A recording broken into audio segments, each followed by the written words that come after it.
greatly compassionate Avalokiteshvara Bodhisattva, who responds to 1,000 prayers in 1,000 places.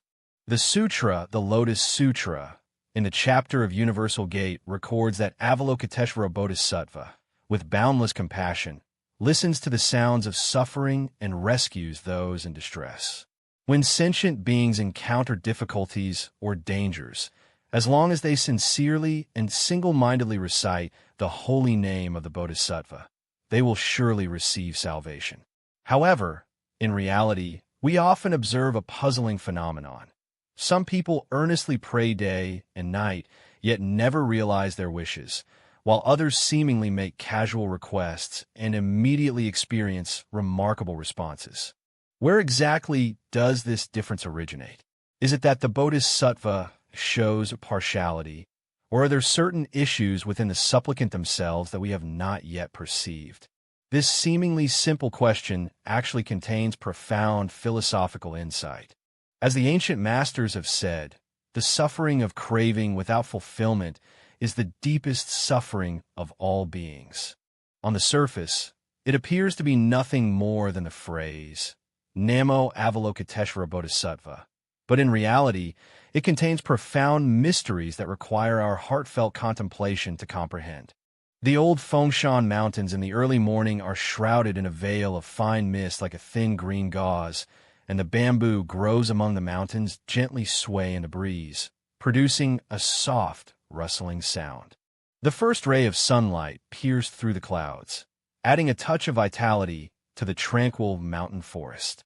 On this serene mountain path, a young monk dressed in orange-red robes walks with focused expression, holding a bronze alms bowl. This young monk, named Ananda, was renowned as the disciple best known for his extensive knowledge under the Buddha. Beneath a face marked by delicate and handsome features lies an unwavering pursuit of truth. Today, he set out on alms rounds under the Buddha's instruction, while also seeking a venerable monk who had lived in seclusion in these deep mountains for many years, Venerable Zhihai.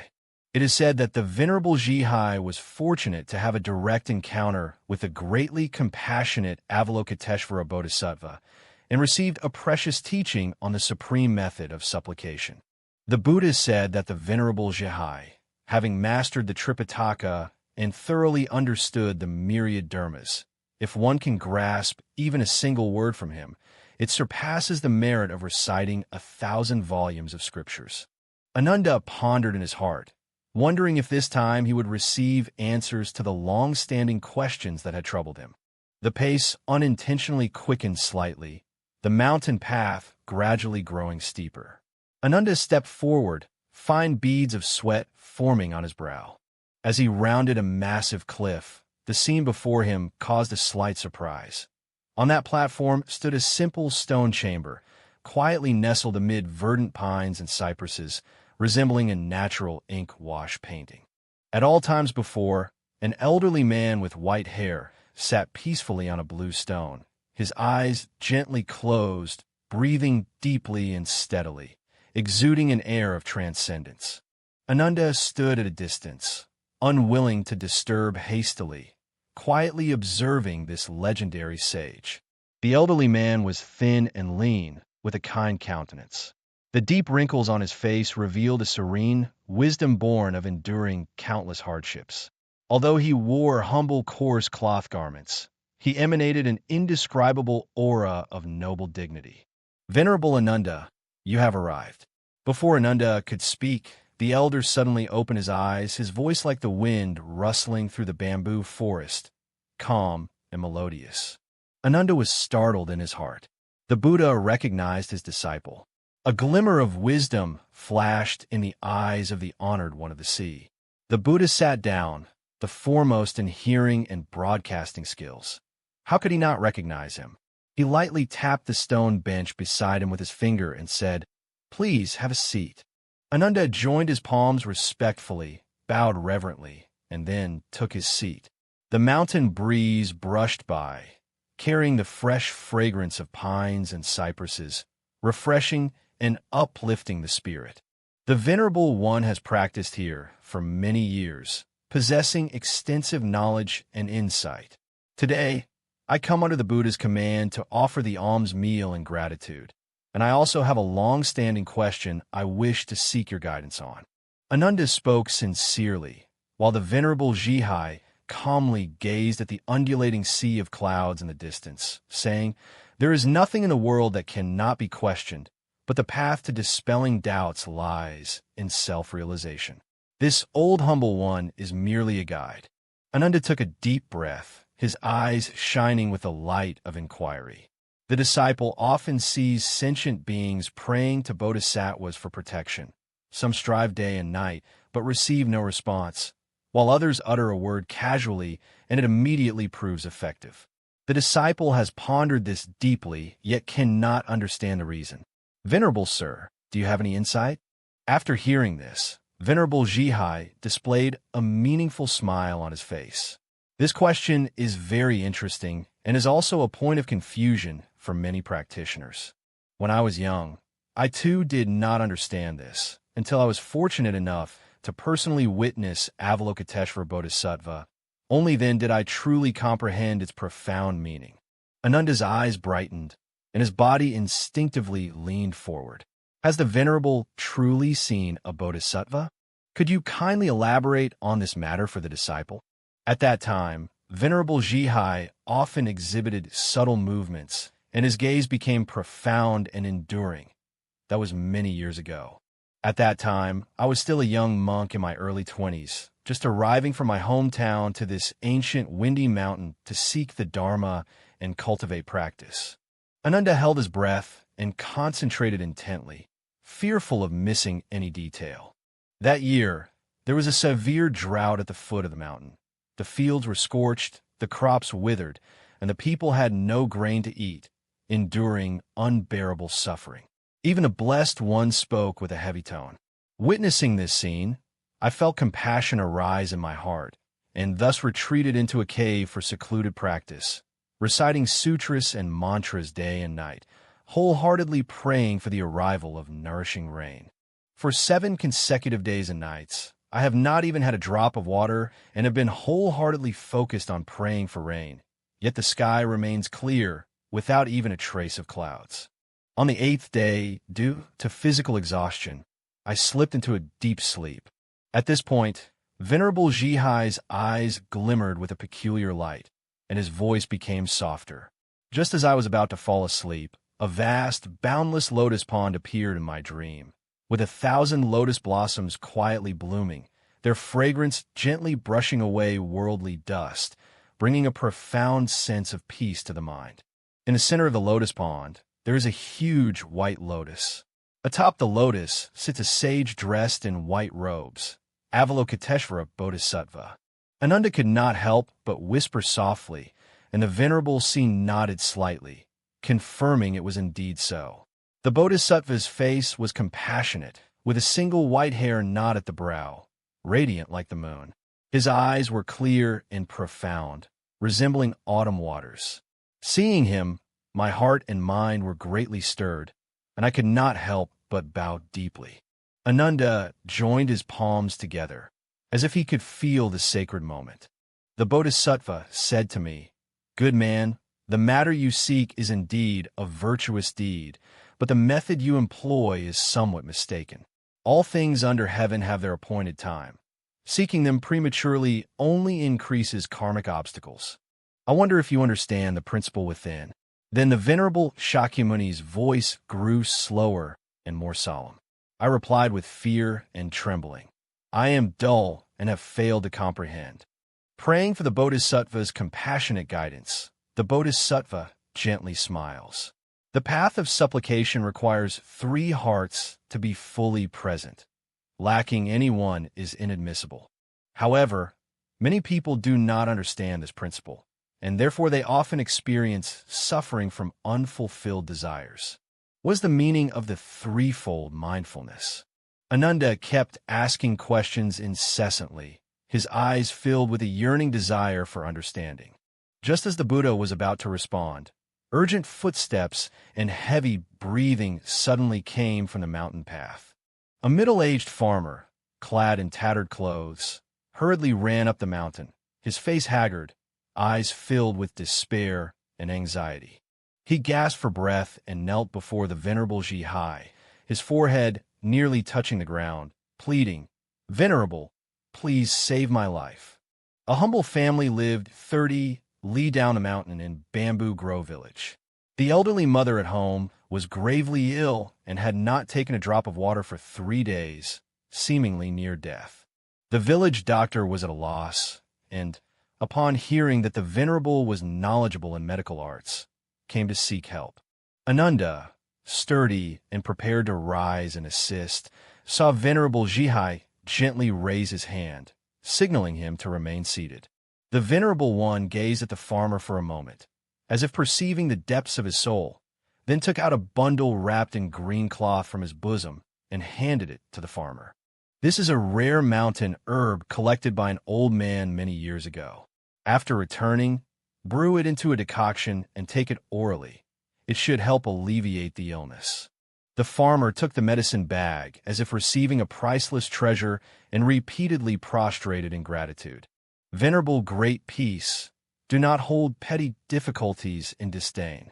The Venerable Zhihai calmly helped the farmer to his feet, gently advising, "Medicine can heal the body, but the mind must find its own peace." After returning, in addition to medication, the elderly should maintain a peaceful mind, free from worry and fear. The path to healing disease lies in addressing both physical and mental ailments, especially when they are severe. The farmer repeatedly nodded in agreement and expressed his gratitude once again, then hurriedly turned and descended the mountain. Ananda watched Mu send the farmer away, appearing deep in thought. The Venerable Zhihai discerned his thoughts and asked deeply, "Ananda, can you perceive the qualities inherent in this farmer?" Ananda pondered deeply for a moment. His filial piety was sincere, and he spared no effort, crossing mountains and ridges solely to save his mother. This filial piety is truly admirable. The Venerable Zhihai nodded and smiled. Indeed, though he is an ordinary farmer, he has performed an extraordinary deed. To save one's mother, one is willing to travel 30 miles through mountainous paths. What unparalleled sincerity is this? He prays not for himself, but for the health of his mother. What a compassionate heart this is. Although he urgently seeks medicine, he does not ask for any miraculous elixir, only a prescription that can alleviate his mother's suffering. What a heart of complete renunciation this is. Ananda furrowed his brows slightly. "Venerable, earlier you mentioned the 3 minds being complete. Is that referring to sincere mind, benevolent mind, and desireless mind?" The disciple can still understand the first 2, but finds it difficult to comprehend the state of having no desire. Since it is a form of supplication, how can there be no seeking? Isn't this a contradiction in itself? A flicker of approval flashed in the eyes of Venerable Zhihai. This principle is the most profound and is also the part that most people fail to understand. In those days, I had the same doubts before the Bodhisattva. Ananda respectfully joined his hands and asked, "Venerable Sir, how did the Bodhisattva resolve your doubts?" The Venerable Zhihai often smiled gently, and seeing my confusion, the Bodhisattva imparted to me a profound teaching. He said that sentient beings in the world fail to obtain what they pray for because they do not understand the proper way of supplication. There are 3 most effective ways to pray: 1,000 people practicing, 10,000 people praying, and being able to simultaneously fulfill these 3 methods. Very few can achieve all 3 at the same time. Therefore, many people, though devout day and night, ultimately fail to attain what they seek. Ananda's eyes shone brightly as he involuntarily leaned forward, his voice trembling slightly with excitement. "Venerable Sir, please instruct the disciple. What exactly are the 3 most efficacious forms of supplication spoken of by the Bodhisattva? Why do many people, not knowing, fail to obtain what they seek? How should we then put these 3 methods of supplication into practice?" The Venerable Zhihai slowly opened his eyes, his gaze as clear and profound as the skies piercing through the clouds. He looked at Ananda's eager and earnest face, smiled gently, and the Bodhisattva softly opened his palm, revealing 3 incredible visions within the center of his hand. These 3 scenes are the 3 most efficacious ways of prayer that the Bodhisattva revealed to me. They possess profound subtlety. If one can comprehend them, all prayers will be efficacious without exception. Venerable Zhihai's expression was solemn, his gaze clear and profound like flowing water. The first image appearing in the palm of the Bodhisattva is a scene of a mother guarding her seriously ill child. The mother's eyes were bloodshot but unwaveringly fixed on her child, holding a medicine bowl in her hands, ready to administer the medicine at any moment. The Bodhisattva said, "This is the foremost and most efficacious method of prayer, a heart of utmost sincerity." A heart of utmost sincerity is one free from distractions, focused solely on a single object. Just like that father, whose mind is solely occupied with his child's illness, without the slightest trace of lustful thoughts, fully dedicating his entire body and mind to caring for the child. The Bodhisattva told me that many people, when praying, appear sincere, but in reality their minds are restless and distracted. They recite the Buddha's name with their mouths, yet their thoughts dwell on affairs at home. Though physically before the Buddha, their hearts have already soared thousands of miles away. Such supplications are like shouting across a mountain. The voice struggles to be conveyed. The venerable monk raised his right hand and gently traced a line in the air. The Bodhisattva said, "A sincere heart is like a sharp sword that can cut through delusion, like a bright lamp that can dispel darkness, and like a key that can unlock the door of the mind." If one wishes to pray for efficacy, one must first maintain undivided focus and ensure harmony between heart and speech. When reciting the Buddha's name, recite only the Buddha's name. When making a prayer, pray sincerely without mixing any delusory thoughts or selfish intentions. This constitutes true sincerity.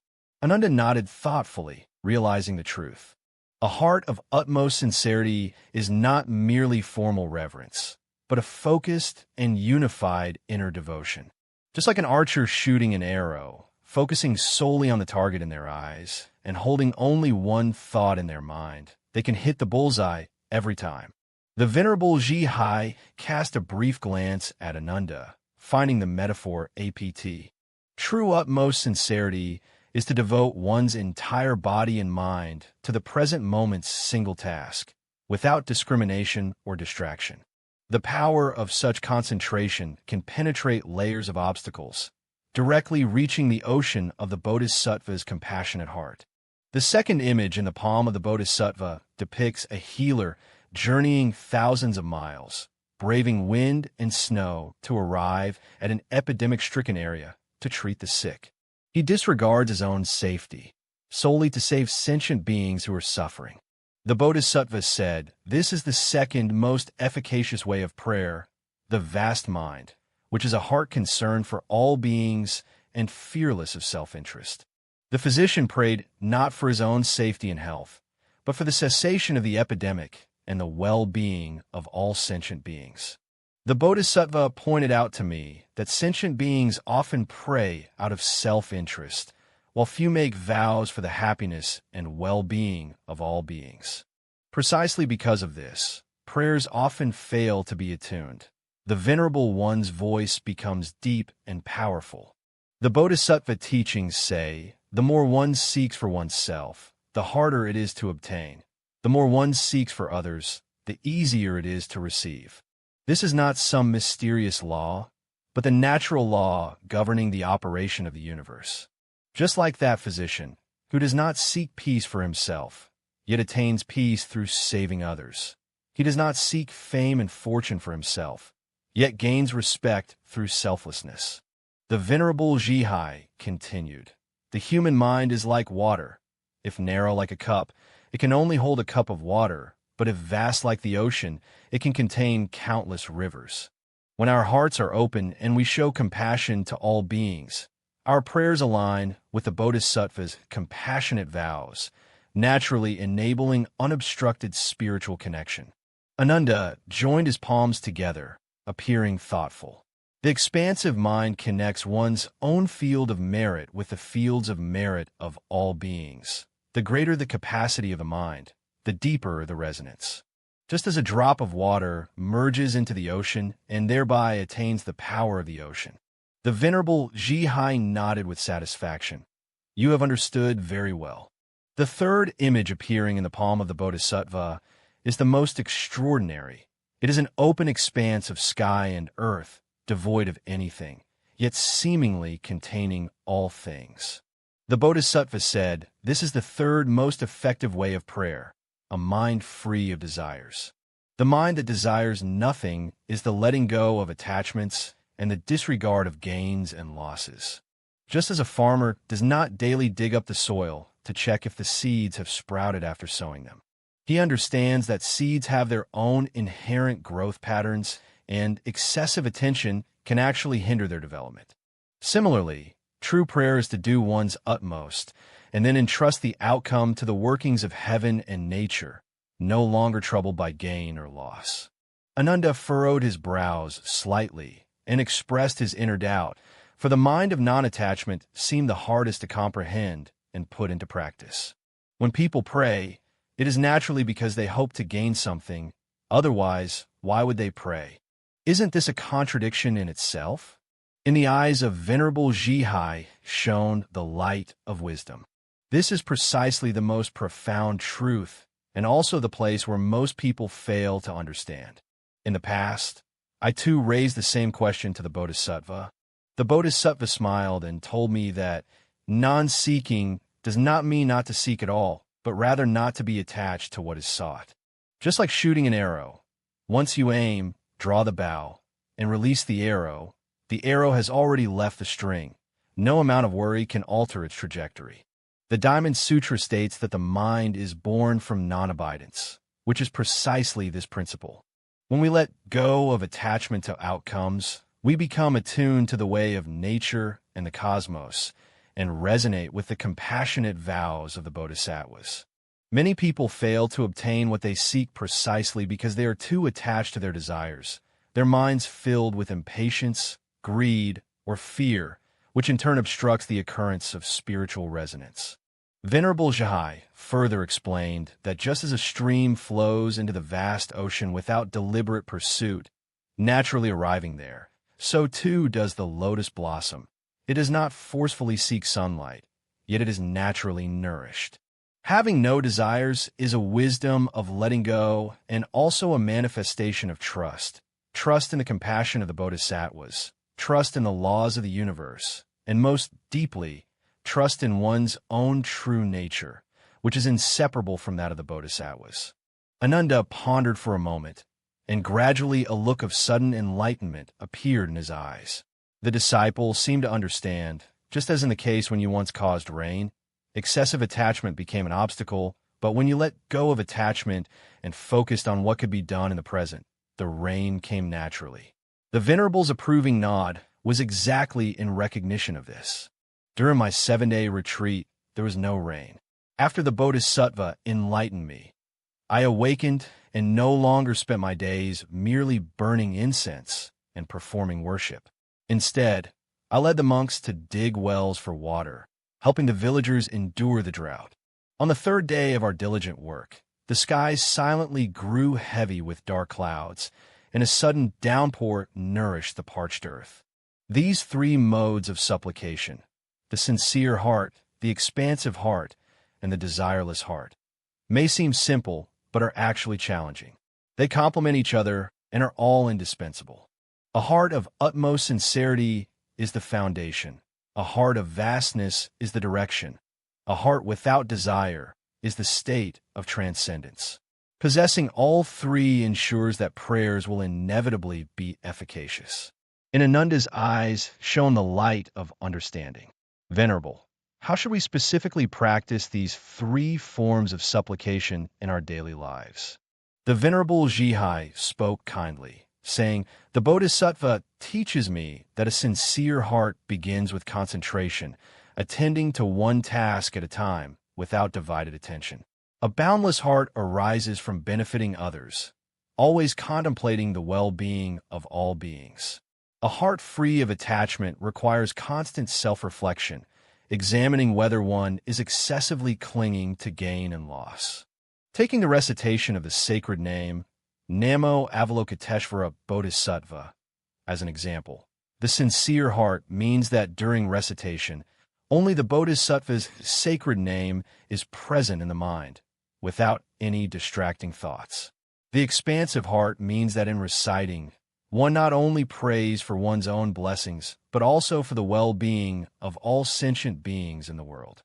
The heart of non-attachment means that after recitation, one does not hastily seek immediate proof or results, but abides in the present moment, diligently fulfilling one's responsibilities and entrusting the outcomes to the law of causes and conditions. The Venerable One took out a string of crystal-clear prayer beads from his bosom and placed them in Ananda's hand. "These are the beads I obtained by the lotus pond years ago. They bear the blessings of the Bodhisattva. Since we're destined to meet today, I offer this to you. May he remind you to always maintain these 3 forms of supplication." Ananda respectfully received the prayer beads with both hands, feeling a refreshing coolness flow from his palms throughout his entire body, instantly bringing a profound clarity to his mind and spirit. He joined his palms together and said, "Many thanks, Venerable, for generously imparting the 3 most effective methods of praying as taught by Bodhisattvas. The disciple will surely keep this in mind and pass down this precious Dharma door to more destined beings, so that no one will be unable to attain it due to ignorance." Venerable Zhihai nodded in agreement, remembering that these 3 methods of supplication are not some mysterious incantations, but mind techniques aligned with the natural laws of the universe. They require realization over time and application in daily life. The Bodhisattva responds to 1,000 prayers in 1,000 places precisely because the Bodhisattva is in complete harmony with the natural laws of the universe. If we can pray with these 3 kinds of minds, we too can naturally connect with the compassionate vows and power of the Bodhisattva. Ananda rose to take his leave. As he descended the mountain path, he couldn't help but glance back at the simple stone chamber. The setting sun bathed the entire mountain in its afterglow, and a faint luminous cloud seemed to surround the stone chamber. In that very moment, Ananda appeared to see a white figure emerge from the clouds above the chamber, none other than the holy form of Avalokiteshvara Bodhisattva, embodying great compassion and mercy. At that moment, Ananda finally truly realized that the secret of prayer does not lie in the complexity of external forms, but in the sincerity, vastness, and unobstructed nature of the heart. Bodhisattvas respond to 1,000 places when prayed to from 1,000 places. One need only pray with a sincere heart, a vast heart, and a heart free of desires. These 3 are like 3 keys that can open the door to resonance with the Bodhisattvas. That night, Ananda returned to the monastery and truthfully reported to the Buddha what he had heard that day. The Buddha smiled and nodded, affirming that the words spoken were truthful. He said, "The essence of the path of prayer lies in the heart, not in the form. Sincerity leads to efficacy, vastness leads to understanding, and desirelessness leads to attainment. These are eternal and unchanging principles." From then on, Ananda widely propagated these 3 modes of supplication, benefiting countless sentient beings. By revisiting this story today, we may also find inspiration on our own path of prayer and aspiration. When we pray, do we maintain undivided sincerity of heart, possess a vast compassion dedicated to benefiting all beings, and are we able to let go of attachments and remain present in the moment?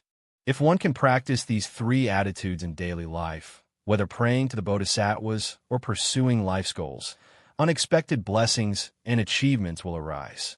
This is not a mysterious religious event, but a wisdom practice in accordance with the laws governing the universe, worthy of deep contemplation and practice by each of us.